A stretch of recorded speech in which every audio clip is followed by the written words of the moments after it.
अस्सलाम वालेकुम, welcome to the second class. आज हम लोग फर्स्ट ईयर का पहला चैप्टर शुरू करने जा रहे हैं जिसका नाम है मेजरमेंट्स। अच्छा, चैप्टर शुरू करने से पहले मैं आपको एक चीज़ बता दूं कि हम पूरे का पूरा चैप्टर नहीं पढ़ेंगे, ठीक है। हम लोग सिर्फ उस पोर्शन को हम लोग चूज़ करेंगे, उसको सेलेक्ट करेंगे जिसमें से पेपर बनने के चांसेस ज़्यादा होंगे। ओके, तो हम शुरू करते हैं। सबसे पहला हमारा जो इसके अंदर चीज़ आती है ना, मोटे मोटे पॉइंट्स जो हैं वो देख लेते हैं।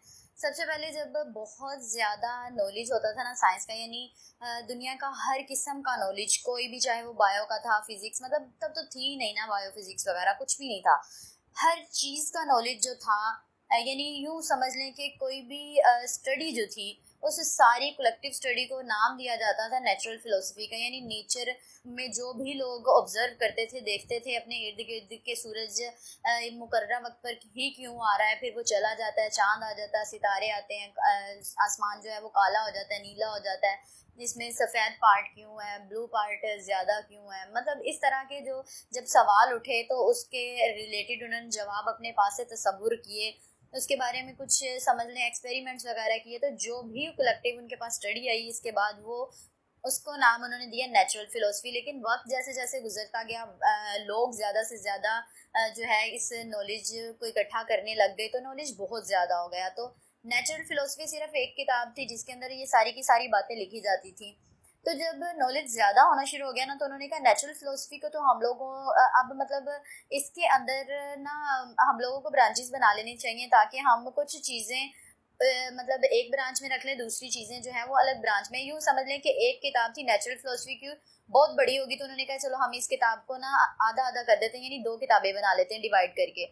तो एक जो ब्रांच थी उसका नाम रखा गया बायोलॉजिकल साइंसेज, यानी जितने भी जानदार इस दुनिया में पाए जाते थे, उनसे रिलेटेड जितनी भी स्टडी उन लोगों के पास थी नेचुरल फिलोसफी के अंदर, उन्होंने इस पूरी की पूरी स्टडी को बायोलॉजिकल साइंसेज वाली किताब के अंदर लिख दिया या रख दिया, ठीक है। उसके बाद दूसरी साइड पे थी बेजान चीज़ों की जितनी भी स्टडी थी, उसको उन्होंने फिजिकल साइंसेज की किताब के अंदर लिख दिया, ठीक है। अब यहाँ तक तो हो गया बायोलॉजिकल साइंसेज और फिजिकल साइंसेज से रिलेटेड।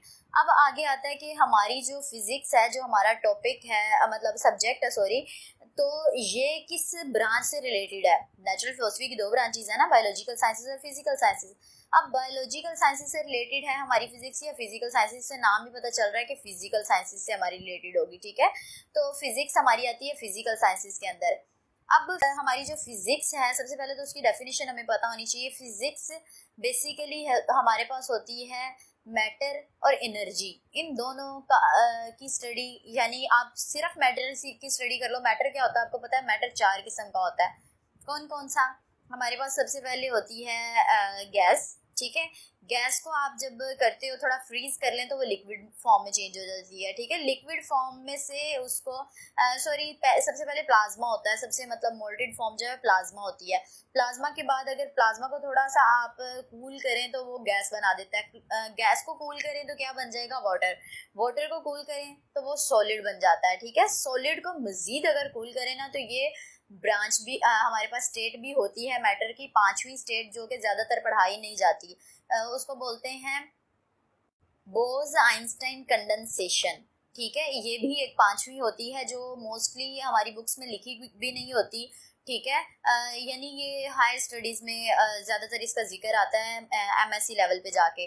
तो हम जबकि MSc BSc first year matric, हम सबको जो है वो डायरेक्ट मतलब टच कर रहे हैं, तो हमारे पास नॉलेज हर चीज़ का होना चाहिए। तो मैंने आपको बताया टोटल पाँच आपको मैंने बता दी स्टेट्स ऑफ मैटर, ठीक है। इनकी तमाम मतलब पूरी की पूरी स्टडी, ठीक है, जितनी भी हम करें इन पांचों स्टेट से रिलेटेड, वो सारी की सारी फिजिक्स में आती है, ठीक है।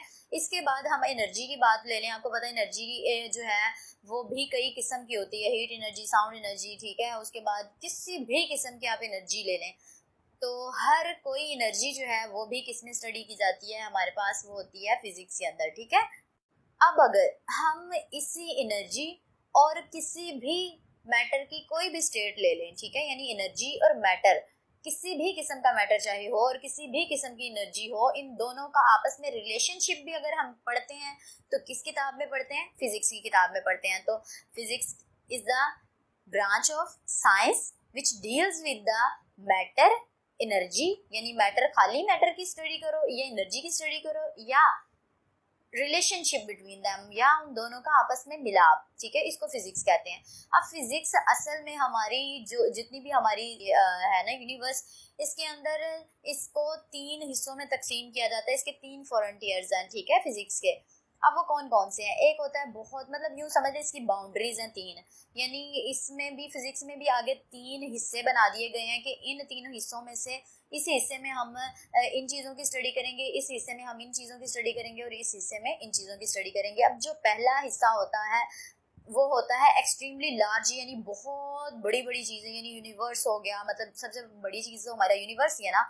तो बहुत बड़े स्केल पे हम जो स्टडी करते हैं वो एक्सट्रीमली लार्ज जो है वो चीज़ों की करते हैं। ये पहला फ्रंटियर है। दूसरा फ्रंटियर हमारे पास आता है स्मॉल, मतलब बहुत ज़्यादा एक्सट्रीमली स्मॉल चीज़ों की स्टडी, ठीक है, जस्ट लाइक इलेक्ट्रॉन्स हो गए, प्रोटॉन्स हो गए, न्यूट्रॉन्स, नियॉन, मतलब बहुत छोटी छोटी चीज़ें, ठीक है। उसके बाद हमारे पास जो थर्ड वन है वो है, जारी सी बात है बहुत बड़ी चीज़ों की भी होगी, बहुत छोटी चीज़ें भी, तो दरमियान वाली चीज़ों की भी तो स्टडी हमने करनी है ना। तो उसको हमने थर्ड वाला जो है उसमें रख दिया the world of complex matter, यानी कि जो पेचीदा किस्म की चीज़ें हैं जो इंटरमीडिएट में आती हैं, यानी दरमियानी साइज में आ जाती हैं, मिडल साइज होती हैं, उनकी स्टडी, ठीक है। तो यहाँ पे एक एमसीक्यूज हमारा ये हो सकता है कि फ्रंटियर कितने हैं फिजिक्स में? 3 है। कौन कौन से हैं? लार्ज साइज, यानी एक्सट्रीमली लार्ज साइज का जो की जो चीज़ें हैं, एक्सट्रीमली स्मॉल साइज की चीज़ें और मिडल साइज की चीज़ें, ये 3 हमारे पास फ्रंटियर है, बाउंड्रीज हैं यानी। नेक्स्ट हमारे पास इसकी कुछ ब्रांचेस आती हैं फिजिक्स की, वो क्या हैं? न्यूक्लियर फिजिक्स है, पार्टिकल फिजिक्स है, रिलेटिविस्टिक मैकेनिक्स है हमारे पास, सॉलिड स्टेट, और बहुत सी हैं, ठीक है। तो हाँ, ये सारी की सारी ब्रांचेस ऑलमोस्ट हमने इनको चैप्टर्स में पढ़ना है, तो यहाँ पे हम इनको स्टडी नहीं करते क्योंकि सिर्फ डेफिनेशन पढ़ लेने से कुछ नहीं होता। हमारा मेन टारगेट क्या है?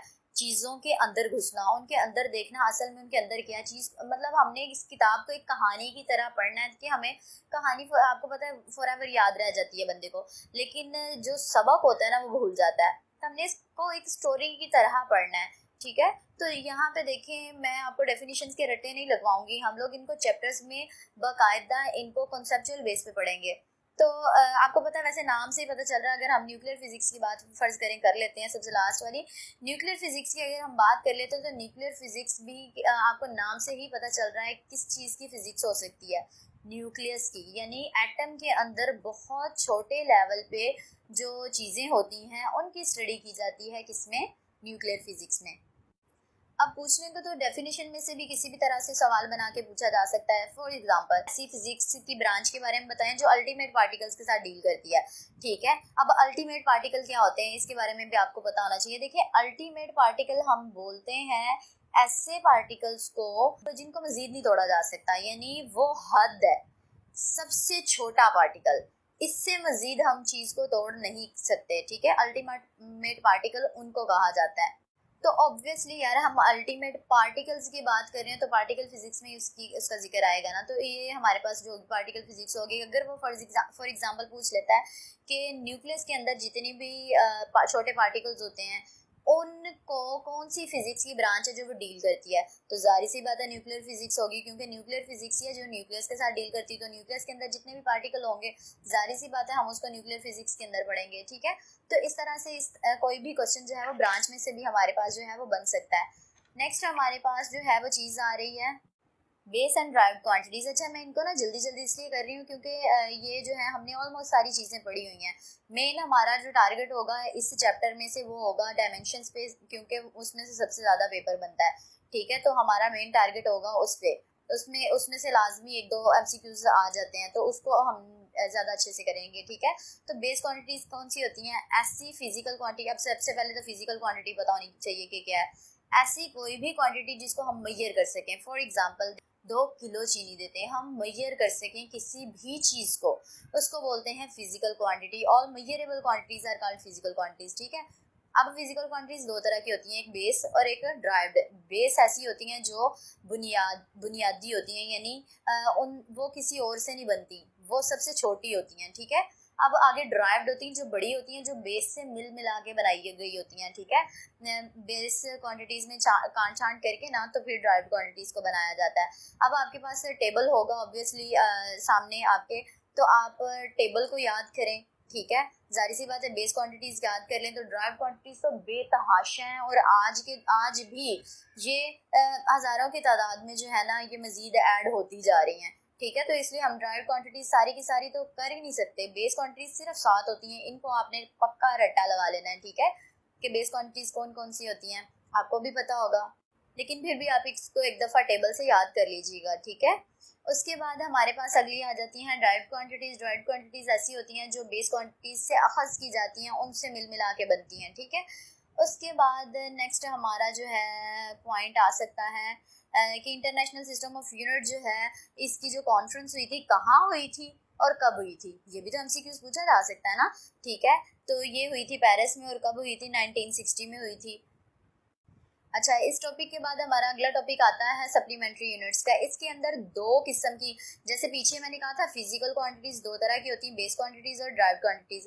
जो बेस क्वांटिटीज़ को मतलब रिप्रेजेंट करने वाले यूनिट्स होंगे, यानी बेस क्वांटिटीज़ से रिलेटेड यूनिट्स होंगे, वो बेस यूनिट्स कहलाएंगे, और जो ड्राइव क्वांटिटीज़ से रिलेटेड यूनिट्स होंगे वो सारे के सारे ड्राइव यूनिट्स कहलाएंगे। लेकिन कुछ ऐसे यूनिट्स भी ऑब्जर्व किए गए बाय साइंटिस्ट, मतलब उन्होंने ऑब्जर्व किए कि जो ना तो बेस थे ना ही ड्राइव थे। तो फिर वो क्या थे, सिर्फ दो ऐसे हैं यूनिट्स, और वो यूनिट्स कहलाते हैं सप्लीमेंट्री यूनिट्स। ठीक है, जैसे कि फॉर एग्जांपल अगर खुदा न खास्ता किसी स्टूडेंट की मतलब सप्ली आ जाती है तो उसकी रोल नंबर स्लिप पे क्या लिखा हुआ होता है, सप्लीमेंट्री। इट मीन्स कि ना तो वो आगे वालों में से है ना वो पीछे वालों में से है, यानी ना तो वो पास हुआ है ना फेल हुआ है, बल्कि सप्लीमेंट्री है, यानी अंदर दरमियान में ही लटक रहा है, अभी उसका फाइनल नहीं हुआ कि वो क्या है। बिल्कुल इसी तरह से ये जो रेडियन और स्टीरेडियन ये दो यूनिट्स हैं, इनका भी अभी तक कुछ फाइनल नहीं हुआ कि ये इनको किस में रखना है, बेस में रखना है या ड्राइव में रखना है, यानी फेल करना है या पास करना है, अभी कुछ डिसाइड नहीं है। इसी वजह से इनको सप्लीमेंट्री यूनिट्स कहा जाता है। अगर कहीं आपको कोई डेमो दे रहे हैं, आपका कोई इंटरव्यू हो रहा है, तो वहाँ पे आपसे ये सवाल किया जा सकता है, why radian and steradian are called supplementary units. तो आप इसके जवाब देने के काबिल होगे, बिकॉज इसको जो है अभी तक डिफाइन नहीं किया गया कि वो बेस है या ड्राइव्ड है, और इसी वजह से इनको सप्लीमेंट्री में रख दिया गया, क्योंकि सप्लीमेंट्री का मतलब होता है नॉट फिक्स्ड, मतलब उसमें डाउट है कि अभी वो किस में रखा जाए। ठीक है, तो अब रेडियन क्या होता है इसका फॉर्मूला आपको याद होना चाहिए, स्टीरेडियन क्या होता है इसका भी आपको फॉर्मूला याद होना चाहिए। तो रेडियन हमारे पास होता है 2D एंगल और स्टीरेडियन हमारे पास होता है 3D एंगल। अच्छा, अब ये देखिए नेक्स्ट हमारे पास सप्लीमेंट्री यूनिट्स जो हैं, इसमें रेडियन और स्टीरेडियन को हमने देखना है। Radian is the plane angle subtended at the centre of the circle. देखिए ये आपको एक सर्कल नज़र आ रहा है, ठीक है, इस सर्कल के सेंटर में ये एंगल बनता है। ठीक है, और ये एंगल जो है ये हम लोग कब हासिल करते हैं, जब हमने कोई दो रेडियसेस हमने इस तरह से लेने हैं। देखिए फ़र्ज़ करें ये रेडियस की जो लेंथ है ना, यहाँ से लेके यहाँ तक, ये फ़र्ज़ करें कि हमारी 2 सेंटीमीटर है, अगर है नहीं ये 2 सेंटीमीटर, लेकिन एज्यूम कर लें कि अगर ये 2 सेंटीमीटर है, तो ये भी ज़ाहिर सी बात है, आपको पता है हर रेडियस कोई भी यहाँ से यहाँ, यहाँ से यहाँ कोई भी ड्रा कर लें आप रेडियस, तो उसकी लेंथ कितनी होगी, 2 सेंटीमीटर ही। अगर एक रेडियस की लेंथ जो है वो 2 सेंटीमीटर है, तो दूसरे रेडियस की भी, उसी सर्कल का दूसरा रेडियस जो होगा उसकी भी लेंथ जो होगी वो 2 सेंटीमीटर ही होगी हमारे पास। ठीक है, तो अब हमने ये एंगल कैसे बनाना है, देखो वो रेडियस तो अब ये वाला भी हो सकता था, ये और ये वाले दो रेडियस इसके दरमियान भी तो हम एंगल ले सकते थे, लेकिन नहीं, हमने अगर ये 2 सेंटीमीटर और ये 2 सेंटीमीटर मतलब रेडियस की लेंथ जितनी है, ये जो आर्क लेंथ है ना, यानी ये वाली एस, ये वैल्यू ये भी हमारी आर के बराबर यानी 2 सेंटीमीटर ही होनी चाहिए लाजमी। रेडियस की जितनी भी लेंथ है उतनी ही ये लेंथ होनी चाहिए, यानी ये लेंथ, अगर हमारा ये रेडियस है, एक रेडियस हमने सेलेक्ट कर लिया, अब इधर को गए देखा हमने जब 2 सेंटीमीटर हो गया हमारा, ठीक है, तो वहाँ पे हमने एक रेडियस ड्रा कर दिया और हमने कह दिया कि ये जो इन दोनों रेडियसेस के दरमियान में एंगल बनेगा ये होगा 1 रेडियन। ठीक है, अब हम लोग देखते हैं स्टीरेडियन।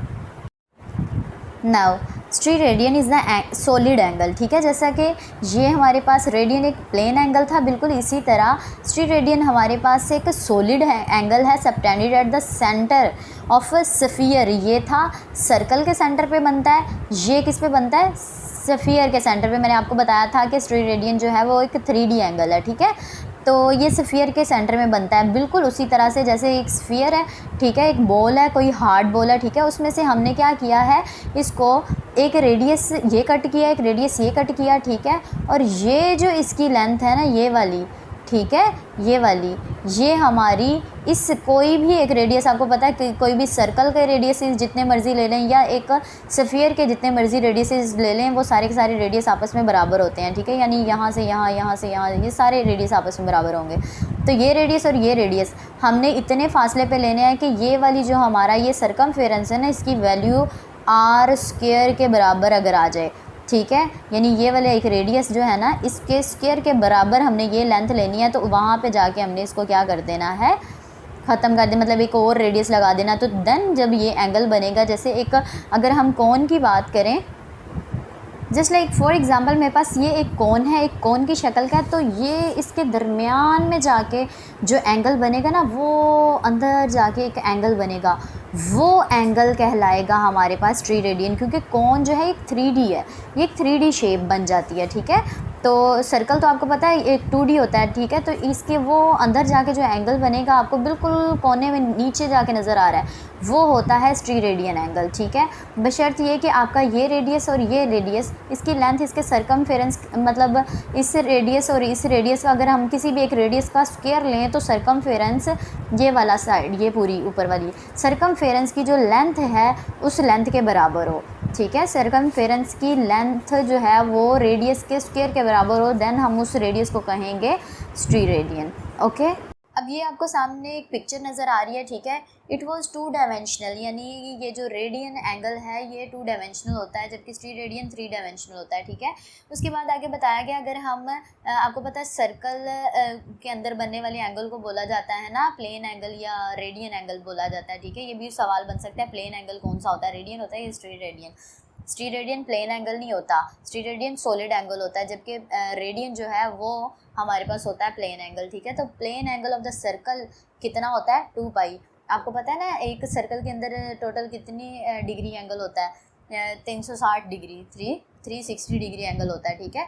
360 डिग्री में होता है, अगर हम रेडियन में लें तो 2 पाई कहते हैं, 360 को ही 2 पाई कहा जाता है, ठीक है। क्योंकि पाई को कई जगह पे 180 भी कहा जाता है ना, ठीक है। तो 180 को 2 से मल्टीप्लाई करो, 360 आ जाता है। लेकिन अगर हम पाई की वैल्यू लगाएं 3.14 यहाँ पे, तो 2 मल्टीप्लाई बाय 3.14 रेडियन अगर हम लें, तो रेडियन के अंदर रहते रहते ही इसकी वैल्यू एक और भी आ सकती है, 6.28 रेडियन। कैलकुलेटर से ये निकाली जा सकती है, ठीक है। तो ये भी आपको जो है वो याद रखनी पड़ेगी कि यार पाई की वैल्यू तो हमें याद ही होती है 3.14, ठीक है। तो 2 के साथ इसको 3.14 को मल्टीप्लाई करके देखो, फौरी तौर पे 6.28 निकल आएगा, ठीक है। उसके बाद ये कहा गया the plane angle of a semi circle, ये ऊपर बताया था पूरे सर्कल का अगर हम प्लेन एंगल लेते हैं तो वो 2 पाई रेडियन होता है।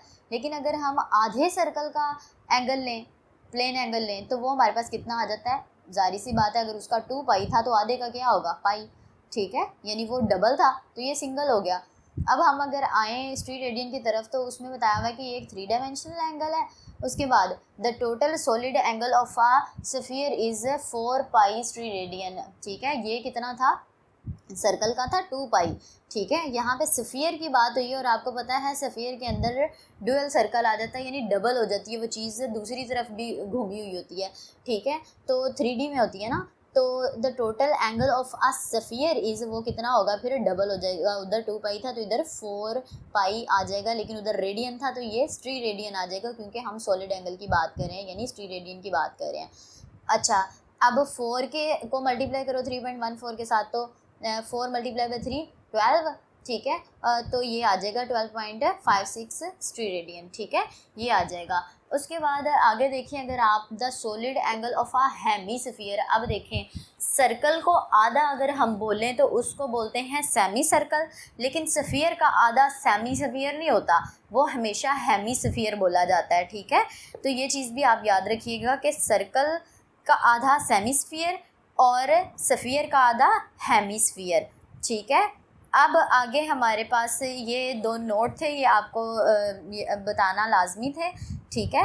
इसके बाद हमारा टॉपिक आता है साइंटिफिक नोटेशन का, तो वो मैं आपको जो है उसका भी आगे सेंड करती हूँ। उस पर मैंने एक वीडियो लेक्चर बनाया हुआ, उसका मैं ना आपको लिंक शेयर करती हूँ, तो आप वो लेक्चर देख लें, ठीक। लेकिन अभी तक हमने जितने भी टॉपिक्स पढ़े हैं ना, इनके रिलेटेड मैं कुछ MCQs आपको छोटे छोटे सिर्फ 5-5, 6-6 हर टॉपिक से रिलेटेड आपको सेंड करती जाती हूँ, ठीक है। तो वो आप देखें उसमें से आपको जो चीज़ समझ नहीं आती MCQs जिसकी आंसर मैं आपको बता दूंगी बाद में, पहले आप खुद कोशिश करें। नेक्स्ट हमारे पास उसके बाद जो है कुछ इतना ख़ास नहीं है। उसके बाद डायमेंशंस वाला ही टॉपिक जो है वो आ रहा है हमारा, तो यानी कल 3 टॉपिक्स हम कवर आउट करेंगे। कौन कौन से मैंने आपको बताए हैं अभी। एक तो हम करेंगे एरर्स एंड अनसर्टेनिटी, दूसरा प्रिसीजन वाला, और तीसरा हमारे पास होगा डायमेंशंस का। तो ये कल हम लोग तीनों टॉपिक्स कर लेंगे और हमारा फर्स्ट चैप्टर जो होगा वो कंप्लीट हो जाएगा। इस वीक के अंदर हम यही 1 चैप्टर को हमने हर एंगल से देखना है। इसके रिलेटेड मैं MCQs वगैरह भी आपको प्रोवाइड कर दूँगी, ठीक है। तो इस वीक के अंदर जब भी आपको टाइम मिले, कोई इसका फिक्स टाइम नहीं है इस क्लास का, ठीक है, जब भी आपको टाइम मिले आप मुझे मैसेज कर सकती हैं। मैं जैसे ही आपका मैसेज देखूंगी आपको फौरी तौर पे रिप्लाई कर दूंगी। इसके अलावा भी किसी भी किस्म की आपको जो है फ़िज़िक्स या मैथ, सिर्फ इन 2 सब्जेक्ट से रिलेटेड कोई भी कन्फ्यूजन या किसी आप कहीं पढ़ा रहे हो, ठीक है, उसमें आपको कोई मसला आ रहा है तो आप मुझसे डिस्कस कर सकते हो। कल मिलेंगे अगले लेक्चर के साथ, तब तक के लिए दुआ में याद रखें। अल्लाह हाफिज़।